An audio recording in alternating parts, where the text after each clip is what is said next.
You ask Tiger to solve. This deals with linear equations with one unknown. The final result is x equals -31/10. Let's solve it step by step. Simplify the expression. Expand the parentheses. Simplify the arithmetic. Multiply the coefficients.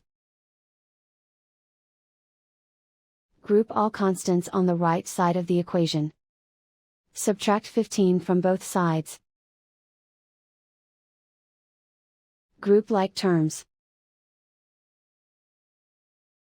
Simplify the arithmetic.